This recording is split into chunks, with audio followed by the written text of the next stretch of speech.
Hello, we will be getting started in just 1 minute. Thanks for joining us.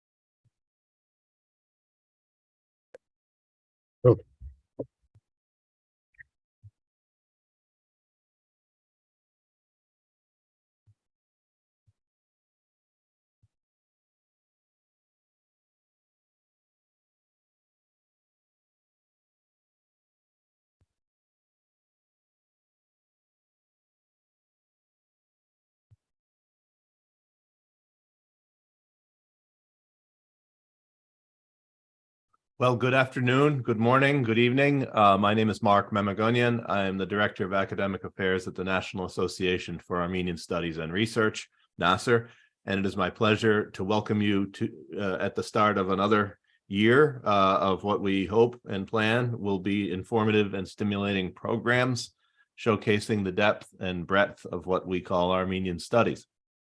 Today's program is co-sponsored by our wonderful colleagues at the Promise Armenian Institute at UCLA and the Ararat Eskijian Museum. I want to acknowledge both organizations for their collaboration on this event and on many others, and for their excellent work. And in particular, I want to acknowledge the great efforts of my colleague Maggie Goshen, director of the Ararat Eskijian Museum, who really has worked very hard to make this presentation today possible. Maggie is with us, and I would like to invite her to say a few words, please. Maggie. Thank you, Mark. Thank you, Nasser, for hosting today's event. Congratulations, Professor Mutafian, for another magnificent publication. You have enriched us for so many years with great publications, and you've documented our rich history. Just to reflect on a few of your books, since 2018, you published 3 major books: the saga of the Armenians from Ararat to Carpathians, 2 volumes. In 2020, Armenian Treasures in Romania, which you collaborated with other scholars, but you wrote the main history of the Armenians, and now the Armenians in Jerusalem.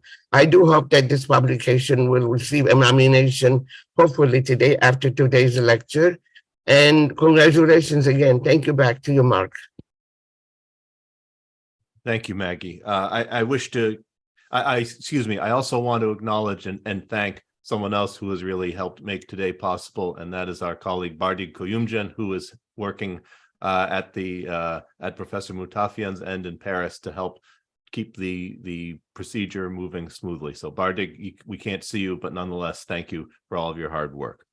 I want to keep my introductory remarks quite brief because Professor Mutafian is on a tight schedule today, and we need to let him go at the top of the next hour.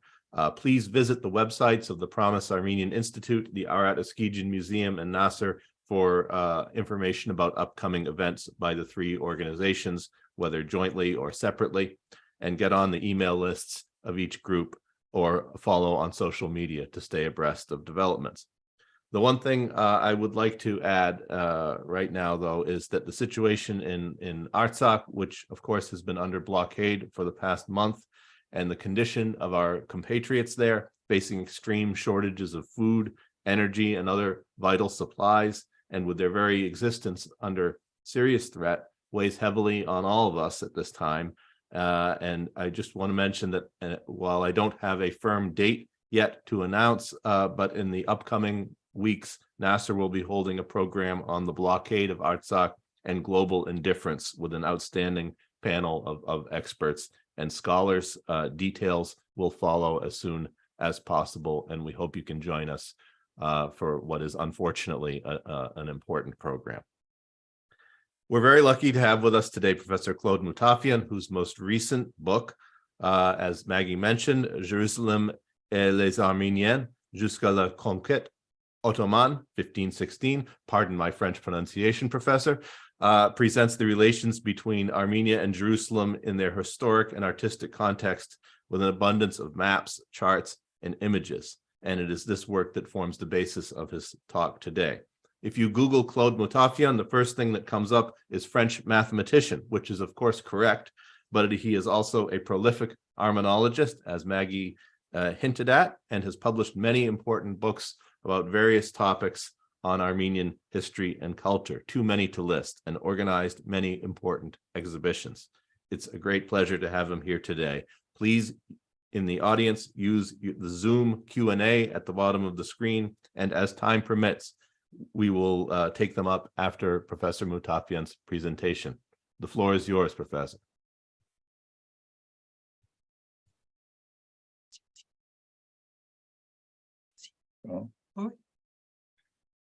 Okay, so as you can see on the map here, there's a pretty great distance between Armenia proper and Jerusalem. In spite of this very long distance, the links have always been very, very strong between Armenians and Jerusalem. In fact, Jerusalem has been always during centuries kind of obsession for the Armenians. Of course, that is since the 5th century, since the 4th century, when at the beginning of the 4th century, Armenia became a Christian nation. But every important person in the history of Armenia until the late Middle Ages was always obsessed and always wanted to go at least once to Jerusalem. Grigor Lusavoric, when he imposed the Christianization of Armenia, after that he went to Jerusalem. The next century, Mesop Mashtots created the Armenian alphabet. After that he went to Jerusalem. Then Moses Horenasi wrote the first history of Armenia in Armenian. Then he went to Jerusalem, and so on.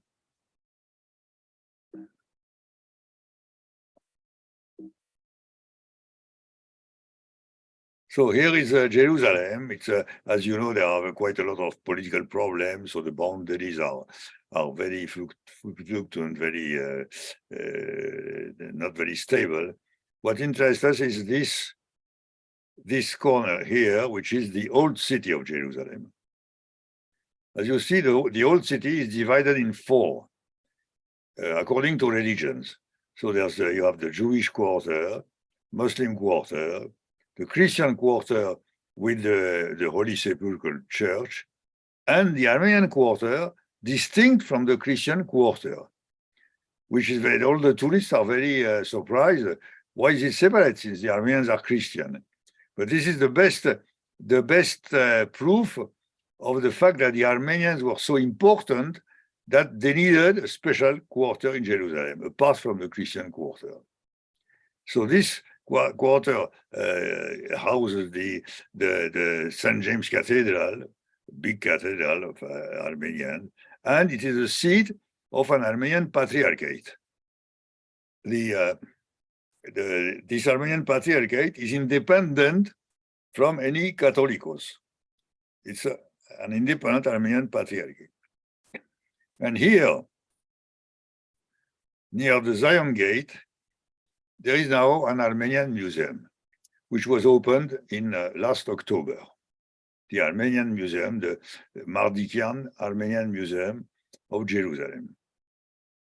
In fact, I know it pretty well because I was in charge of half of it, the first half, which means the period until the Ottoman conquest, until 1516. So what were the relations between not the Jerusalem Armenians, but the Jerusalem and the Armenians all over the world? At this occasion, I published a book, Jerusalem and the Armenians until the Ottoman conquest, which is not the catalog of the museum, not at all, but it's a special book showing to dealing with all the relations between Jerusalem and the Armenians all over the world. This is a view of the opening of the museum in October. So it's a very good building on 2 stories, and in the middle there is a splendid mosaic of the 6th century that has been moved here from another place in Jerusalem. We'll see that a little bit later. So these are some windows in the museum with all the liturgical objects and very pretty very masterpieces of Armenian art. Look at that. And these are manuscripts. In fact, they are facsimiles of manuscripts because you can't expose like that manuscripts. The manuscript is very, in fact, Jerusalem, outside of Armenia, is the place where there are the most valuable and important Armenian treasures outside Armenia. Just as an example, the manuscript library holds about 3,000 Armenian manuscripts, and among there, some of the masterpieces. Just to give you an example, the most famous Armenian miniaturist called Toros Roslin at the 13th century. There are in the world 7 manuscripts of Toros Roslin, 7. And on these 7, 4 are kept in Jerusalem. So you see the importance of this of this collection. And there are also paintings, documents, Hachkar, all kinds of treasures in Jerusalem. Unfortunately, they are not well known. So I hope that this museum will give a pretext for people to be interested in that. Look at the splendid manuscripts. This is an old postcard in Armenian. You see, it's written in Armenian, Surp Hagopian Svank Hayot Jerusalem. So the monastery in Jerusalem of the Saint James. In fact, it's a plural because the name to the 2 Saint James, James the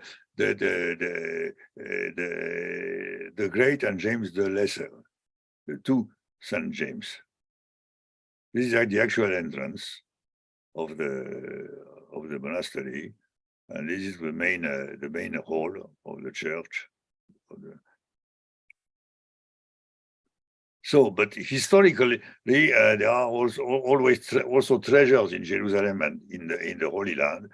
This, for instance, is an inscription. You see Armenian letters here. It's kept in Nazareth, and it comes from the 6th century.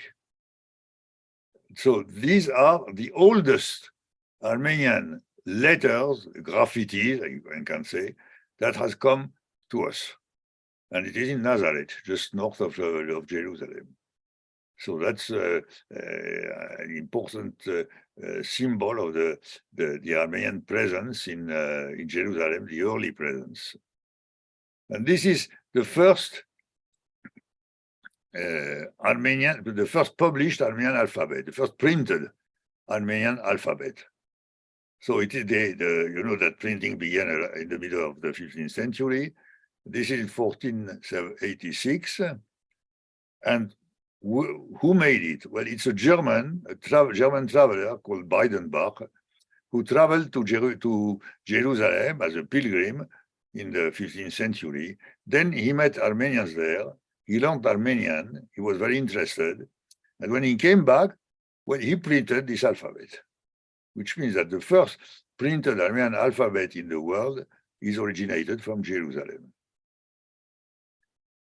Here is this famous mosaic, which was kept in a place very humid, very bad conditions, and so it is from the 6th century, and now it has been translated to the museum and kept in better conditions.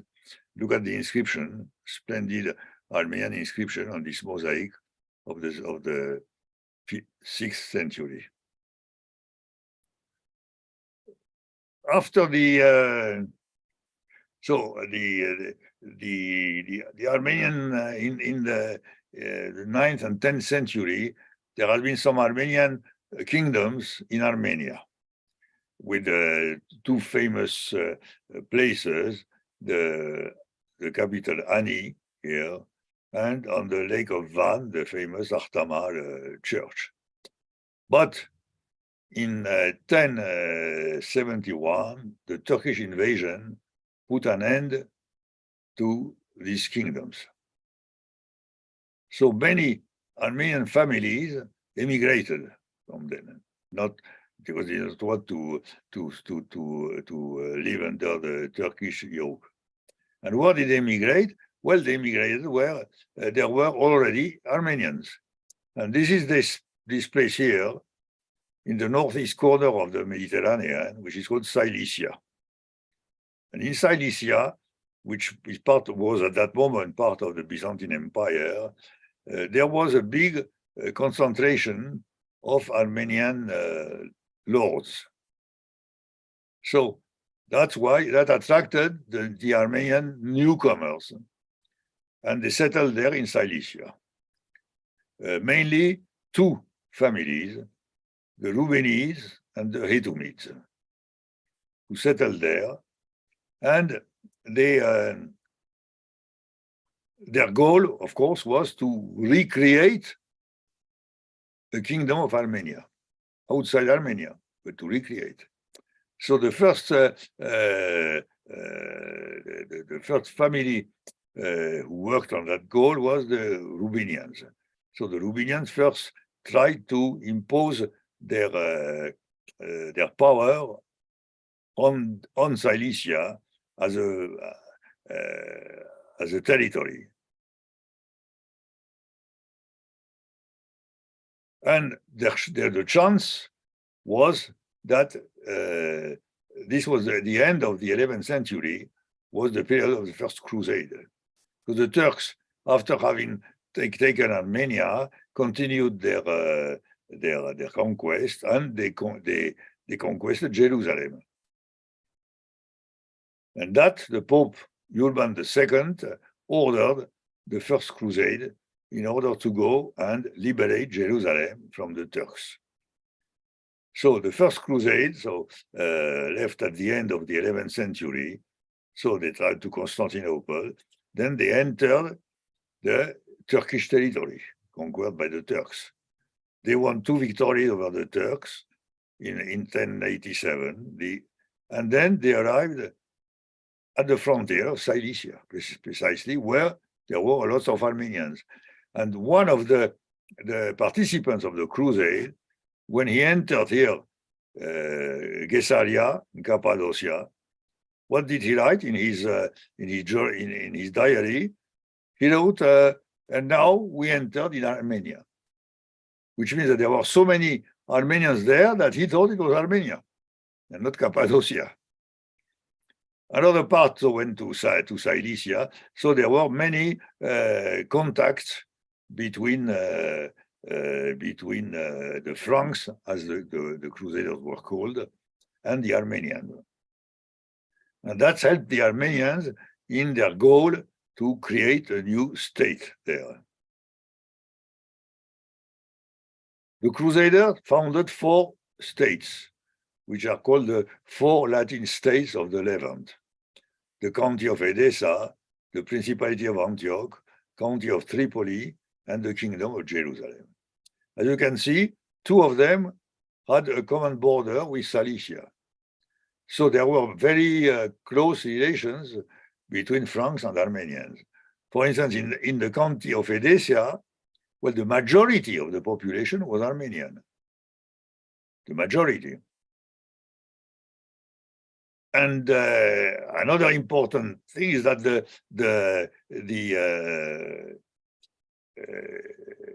these Latin nobles, kings or princes or counts, well, they had to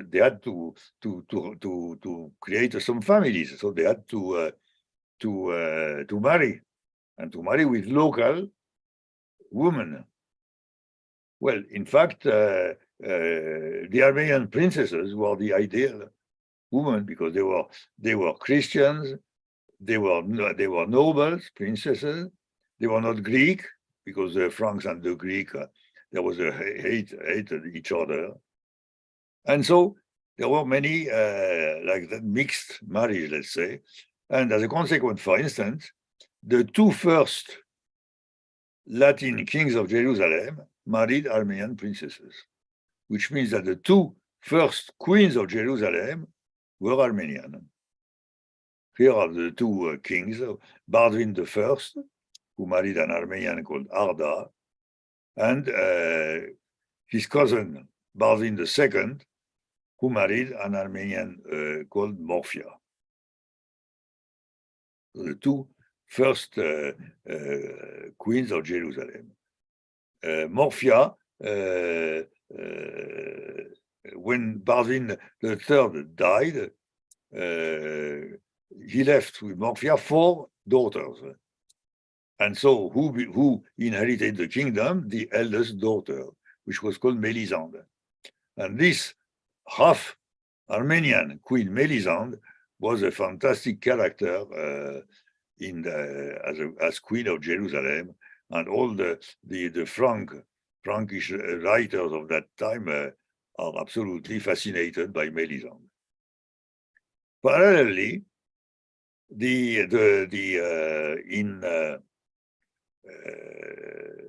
in Cilicia, the Rubynian lords continued to expand their power. And look, for instance, there's a Frankish writer at that moment. He says that Tauros de la Montagne, which means Tauros, the prince,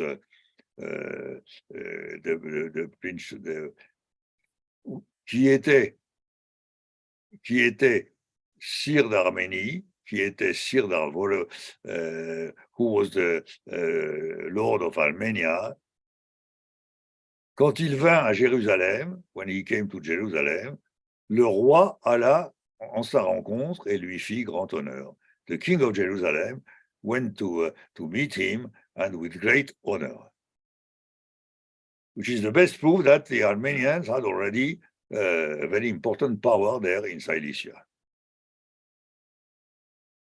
All the picture changed in 1187, when the Kurdish emir Salah-ed-Din recovered Jerusalem from the Latins. He retook Jerusalem in 1187. So that was the end of the Latin kingdom of Jerusalem. And here in this picture, you see the last king, called Guy de Lusignan.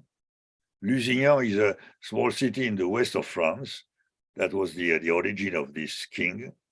So Guy de Lusignan, who handles his, who gives his kingdom to Salah-ed-Din. It's written here in French, the battle where the king Guy was taken prisoner. So this loss, the second loss of Jerusalem, will provoke the Third Crusade. The Third Crusade, with the two main leaders, were the King of England, Richard the Lionheart, and the German Emperor, Frederico Barbarossa, Frederico I Barbarossa. So Richard the Lionheart went by sea. On the way, he conquered the island of Cyprus over the Byzantines, and he handed it to the Guy de Lusignan, who was the king of Jerusalem but has lost it. So the Lusignan became king of Cyprus. He continued. He fought against Salah-ed-Din, so he could recuperate some territory, but not Jerusalem. On the other side, Frederico's Barbarossa went by land, and he approached Cilicia, which was on the way to Jerusalem. So, and then the Rubynian lord, who was Levon II, had a very bright idea. He sent an embassy to Frederico's Friedrich I, and told him, we'll help you to cross the Taurus Mountains, which was very difficult to cross, to go enter Cilicia, but in exchange, you will give me a royal crown. as long as you're an emperor. That was okay. And so in 1098, the Prince Levon III became King Levon I. King Levon II, sorry, became King Levon I and recreated the Kingdom of Armenia.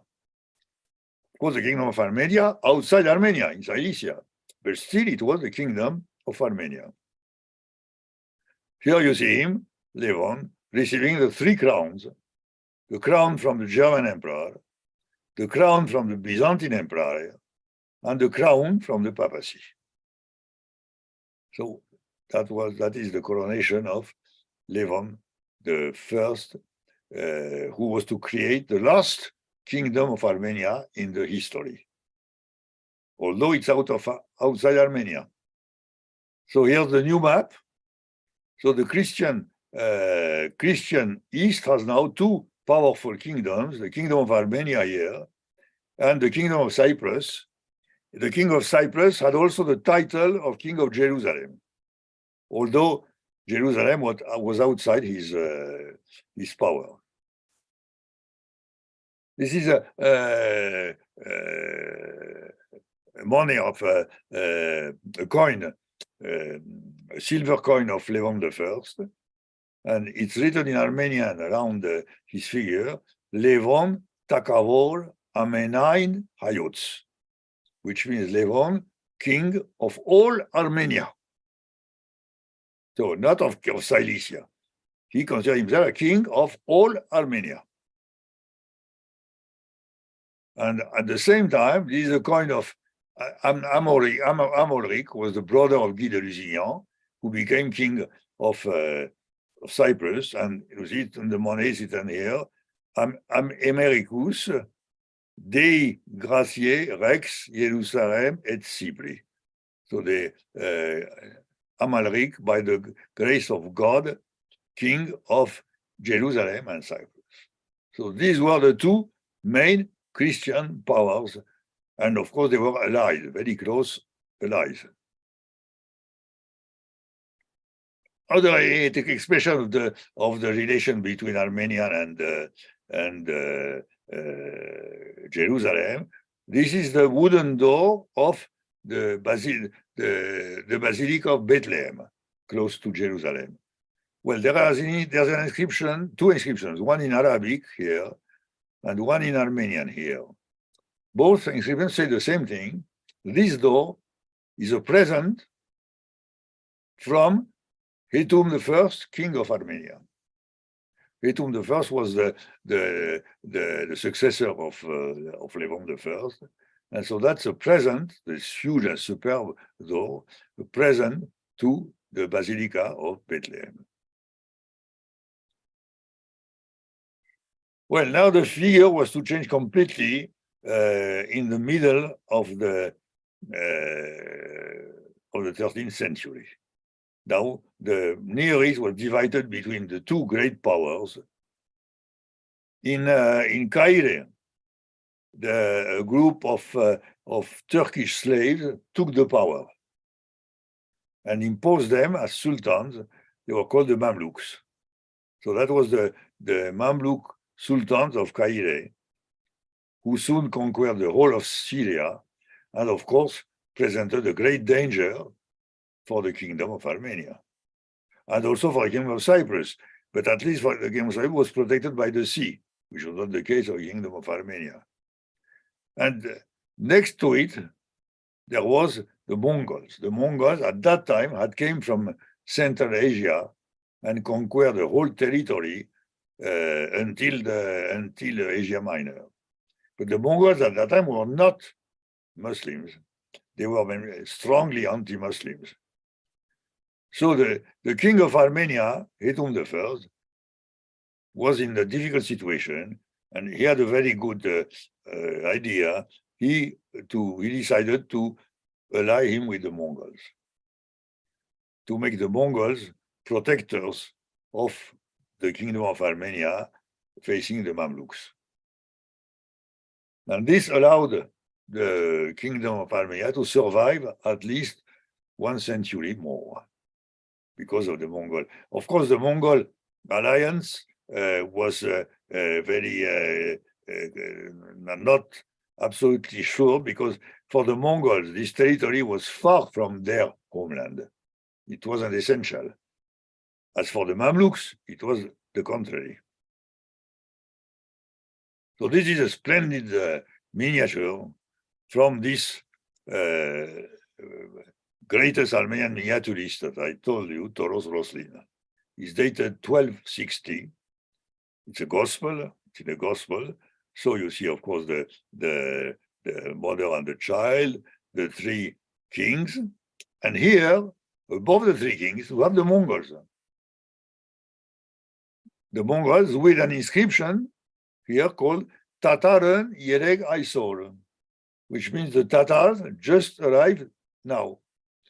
So the Mongols are shown here as the protectors of the Armenians on this miniature of 1260. It's the best proof of this the Armenian policy. Well, that doesn't prevent the kingdom of Armenia to disappear. As I told you, the Mongol help was not absolutely sure, and in 1375, the Mamluks put an end to the kingdom of Armenia. In 1375, that was the end, and Armenia became incorporated in the Mamluk Sultanate.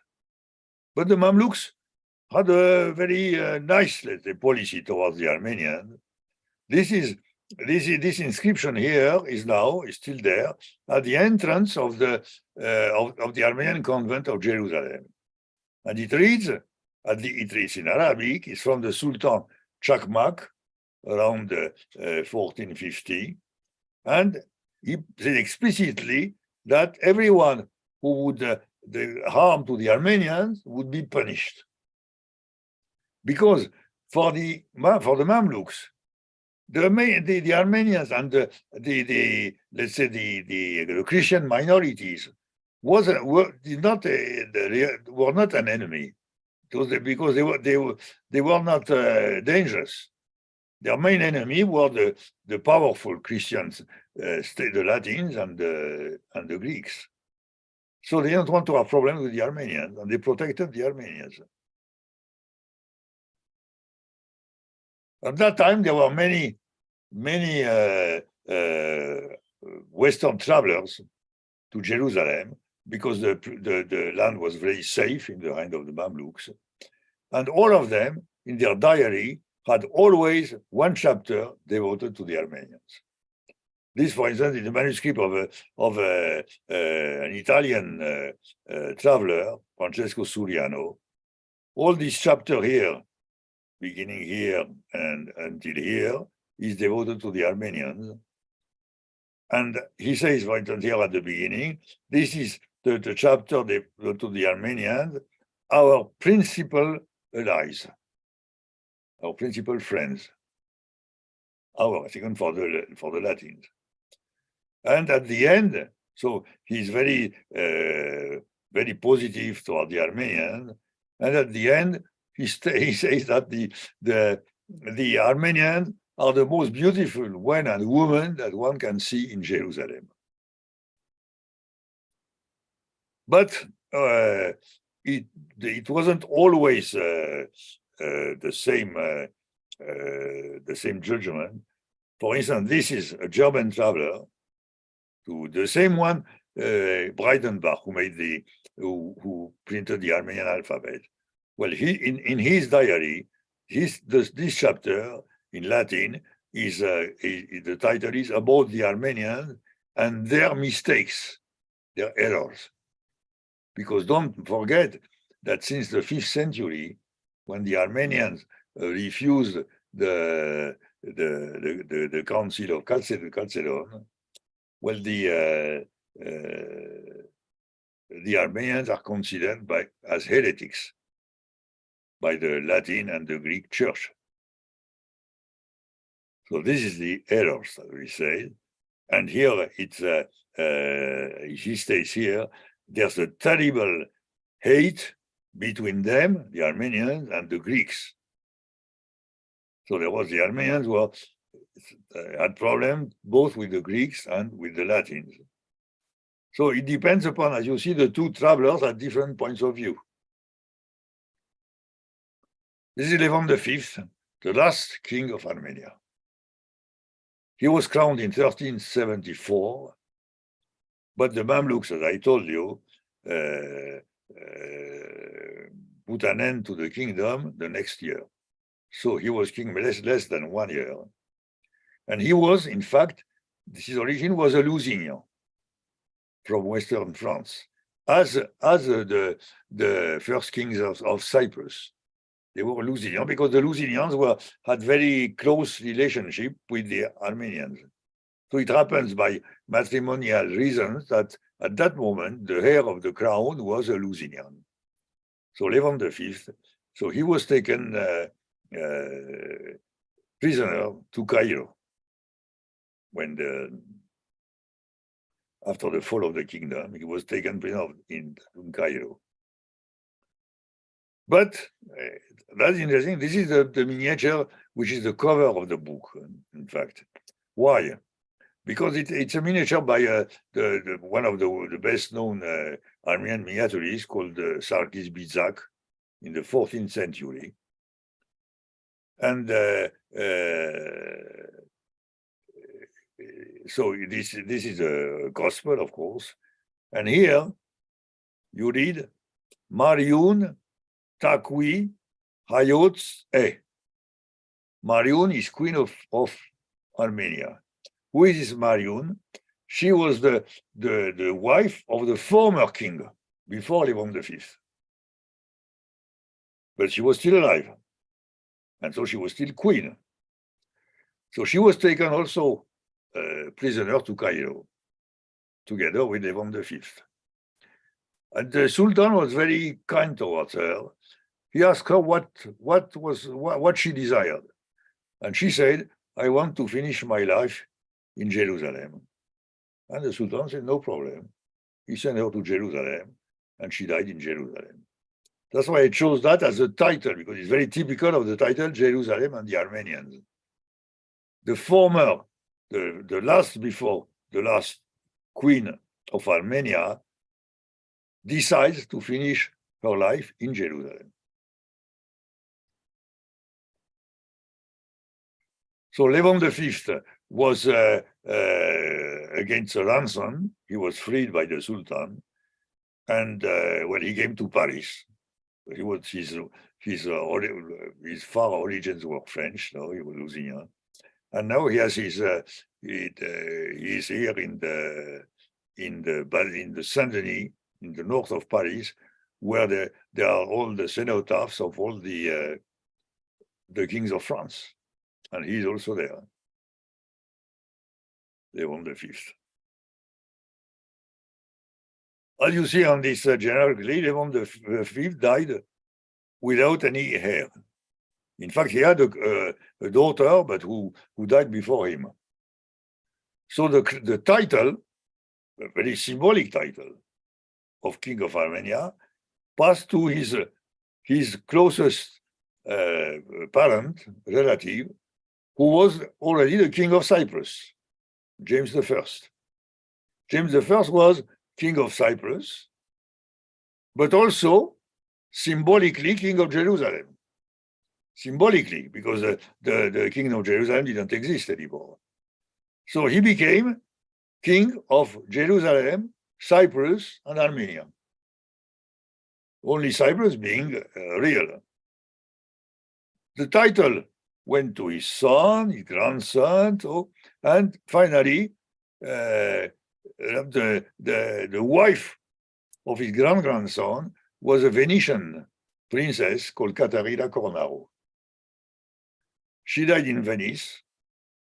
She gave, here, that's her cenotaph in the church in Venice. And here, there's a picture showing her handling the crown of Cyprus to the Doge of Venice.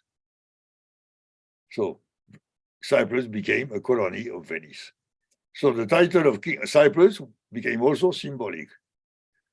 And on her grave, it's written here, the ashes of Catherine Cornaro, Queen of Cyprus, Jerusalem, and Armenia.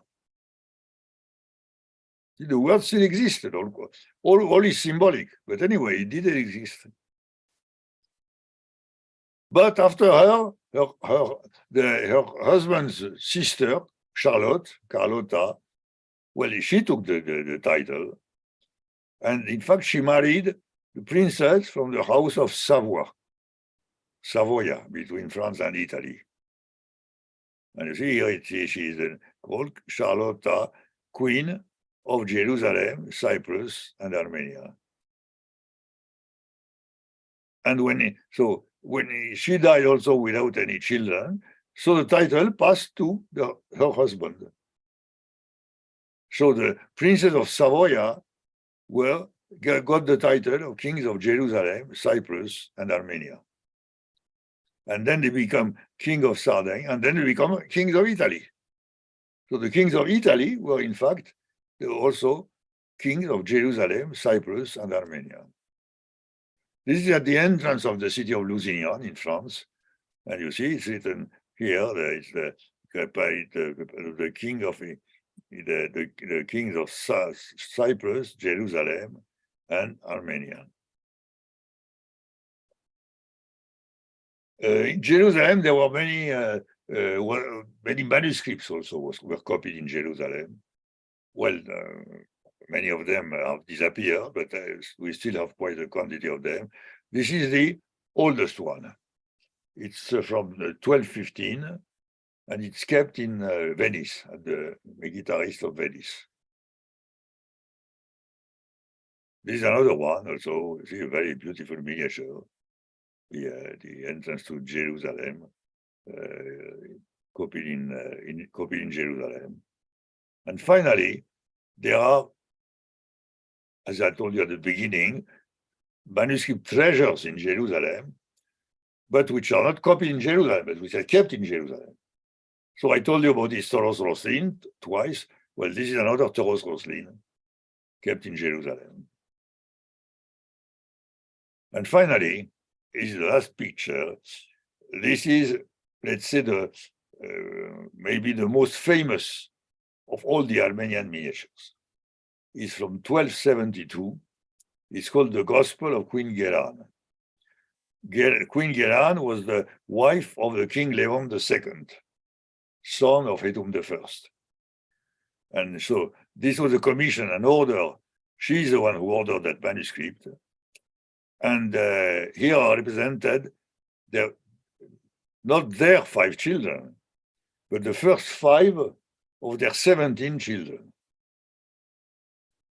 So this is an absolutely treasure kept in the Museum of Manuscript of Jerusalem, the Gospel of Queen Geran. So that's. As you see, there's much to say between Jerusalem and the Armenians up to the Ottoman conquest. Thank you.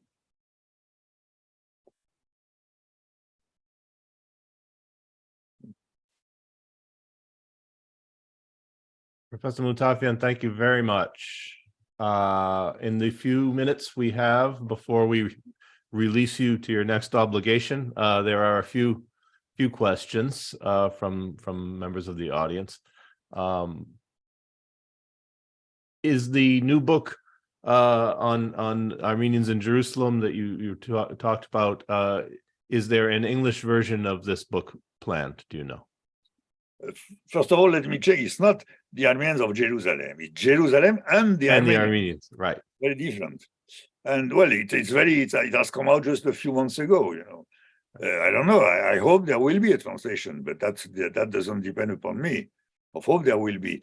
But in fact, if you look at the book, even for someone who does not know French, you can enjoy it because there are quite a lot of reproductions.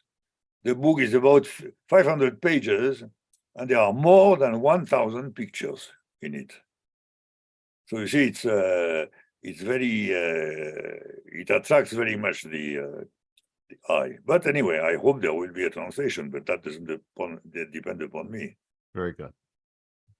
The mosaic that you showed, first of all, is that the mosaic, the same one that was at the Damascus gate? And what has become of the chapel where the mosaic was previously housed? Yes, well, that's a big problem. In fact, everyone did not agree about that to translate the mosaic. It is a mosaic it's called the mosaic of Musrara at the Damascus gate. But the problem is that it was very, very wet. The atmosphere was very bad. I remember I saw it maybe 3-4 times, one after the other, and each time it was deteriorated. So that was a big problem. But of course, many people, and that's a good argument, say that if we take it away, it's a part of history which disappeared, because that was an Armenian chapel, Saint Porioktos, and now there will be nothing left. So, well, finally there was big discussion, but they decided to translate it.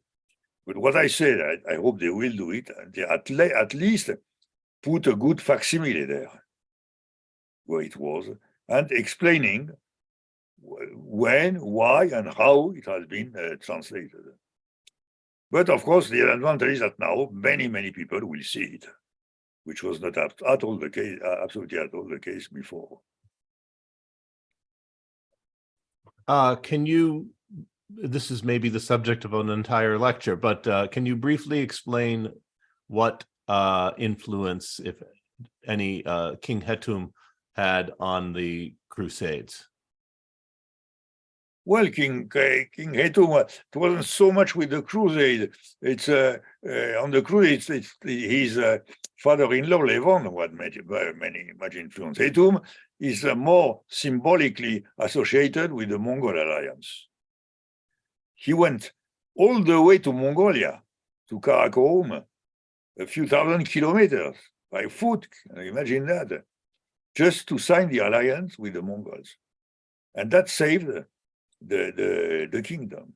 I mean, the 13th century kingdom of Armenia in Cilicia had a few, let's say, political geniuses, like Levon I, Hetum I. Unfortunately, one can't say the same thing now. And that's definitely the subject, perhaps, of a different lecture. Could you? There's a question in general about the relationship between the two dynasties in Cilician Armenia.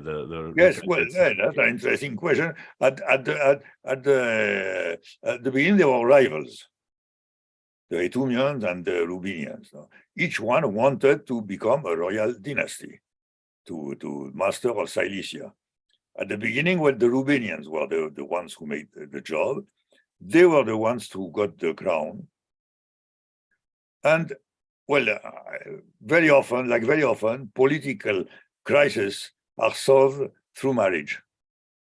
What happened is that, well, Levon, the daughter of Levon I, well, married a Prince Hetum from the rival dynasty. And that was the reconciliation between the two dynasties. That's the matrimonial policy, let's say. So then there were no more problems. And another question is how far forward in time did the title of King of Armenia continue to be used, even symbolically only? Well, it was, symbolic. There are the historian Kevol Basmadjian who wrote the biography of at the beginning of the 20th century, the biography of the last king, Levon the Lusignan. He wrote to the Italian court to ask them, well, do the king continue to use the title? And he published the answer saying that the king Carlo Emanuele III decided to abandon all his titles except King of Italy. Which means that, in fact, until the beginning of the 20th century, it did exist still. I see.